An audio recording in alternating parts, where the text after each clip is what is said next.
Motivational story, संघर्ष से शिखर तक। प्रस्तावना जीवन कोई आसान सफर नहीं है। यह कभी शांत नदी की तरह लगता है, तो कभी भयंकर तूफान जैसा। लेकिन जो इंसान अपनी नाव को हिम्मत और धैर्य से चलाता है, वही किनारे तक पहुंचता है। यह कहानी ऐसे ही एक साधारण लड़के निखिल की है, जिसने कठिनाइयों से जूझते हुए अपने सपनों को सच किया। नंबर एक, बचपन और सपने। निखिल का जन्म एक छोटे से गांव में हुआ। उसके पिता किसान थे और मां घर संभालती थी। परिवार की आर्थिक स्थिति बहुत मजबूत नहीं थी। पढ़ाई के लिए साधन भी सीमित थे। लेकिन निखिल की आंखों में बड़े सपने थे। वह हमेशा कहता, एक दिन मैं कुछ ऐसा करूंगा कि लोग मुझे याद रखेंगे। गांव के लोग अक्सर उसका मजाक उड़ाते, कहते, अरे बेटा, हमारे गांव से कोई अफसर, कोई बड़ा आदमी नहीं बना, तुम कैसे बनोगे? निखिल चुप रहता, लेकिन भीतर से और भी मजबूत हो जाता। नंबर दो, पहली ठोकर। जब निखिल ने 10वीं की परीक्षा दी, तो उम्मीद थी कि वह अच्छे अंक लाएगा। लेकिन परिवार की परेशानियां, बिजली ना होना और किताबों की कमी ने असर डाला। निखिल मुश्किल से पास हुआ। लोगों ने ताने दिए, कहा था ना, पढ़ाई तुम्हारे बस की नहीं।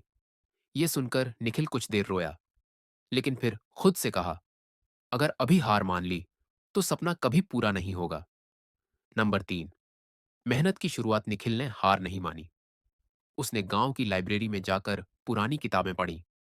रात को लालटेन की रोशनी में पढ़ाई की। कभी कभी खेत में काम करके पैसे बचाता और शहर से पुरानी किताबें खरीद लाता। उसका एक दोस्त रवि कहता, निखिल, ये सब मेहनत क्यों? गांव में रहकर भी तो अच्छा चल सकता है। निखिल मुस्कुराकर जवाब देता, रवि, अगर सपने देखे हैं तो उन्हें पूरा करना ही होगा। आसान रास्ते हर किसी को मिलते हैं, लेकिन कठिन रास्ता ही मंजिल तक पहुंचाता है। नंबर चार, दूसरी असफलता। निखिल ने 12वीं की तैयारी में जी जान लगा दी, लेकिन परीक्षा में फिर से अच्छे अंक नहीं आए।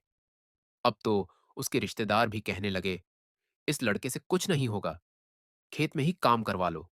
निखिल बहुत दुखी हुआ, लेकिन तभी उसकी मां ने कहा, बेटा, असफलता से मत डर। ये तो सफलता की सीढ़ी है। गिरोगे नहीं तो संभलना कैसे सीखोगे? मां की बातों ने उसे नई ऊर्जा दी।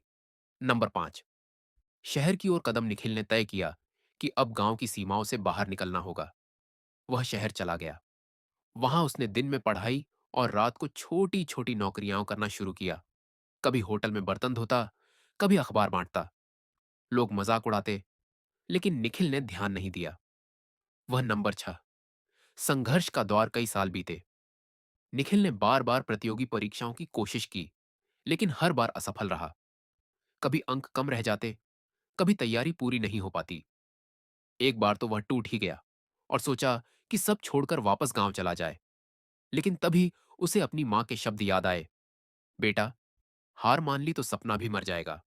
नंबर सात, रोशनी की किरण। निखिल ने खुद को संभाला। उसने अपनी गलतियों का विश्लेषण किया। अब वह केवल पढ़ाई नहीं करता था, बल्कि समझकर सीखता था। उसने कहा, गलतियों से सीखना ही असली सफलता है। इस बार उसने अपनी रणनीति बदली, समय का सही प्रबंधन किया, कमजोर विषयों पर विशेष ध्यान दिया, अच्छे लोगों की संगत में रहा, सकारात्मक सोच विकसित की। नंबर आठ, सफलता का स्वाद। आखिरकार वह दिन आया जब निखिल की मेहनत रंग लाई। उसने प्रतियोगी परीक्षा में टॉप किया। गांव में खबर पहुंची तो वही लोग जो उसका मजाक उड़ाते थे, अब उसकी तारीफ करने लगे। पिता की आंखों में आंसू थे। मां गर्व से मुस्कुरा रही थी। निखिल ने कहा, यह जीत सिर्फ मेरी नहीं है, यह जीत हर उस इंसान की है जो सपनों पर विश्वास करता है। नंबर नौ, समाज के लिए योगदान। निखिल ने अपनी सफलता को सिर्फ अपने तक सीमित नहीं रखा। उसने गांव में एक पुस्तकालय खोला, ताकि कोई बच्चा किताबों की कमी के कारण अपने सपने से दूर न हो। वह अक्सर बच्चों से कहता, सपने वही सच होते हैं जिनके लिए आप सोने से पहले भी सोचते हैं और उठते ही काम करते हैं। निष्कर्ष, मोरल एक, असफलता सफलता का पहला कदम है। दो, परिस्थिति कैसी भी हो, मेहनत और विश्वास से सब संभव है। तीन, सपने देखने वाले और उन्हें पूरा करने वाले में अंतर सिर्फ लगन और धैर्य का होता है। चार, असली सफलता वही है जो सिर्फ खुद के लिए नहीं, बल्कि दूसरों के लिए भी रास्ता बनाए।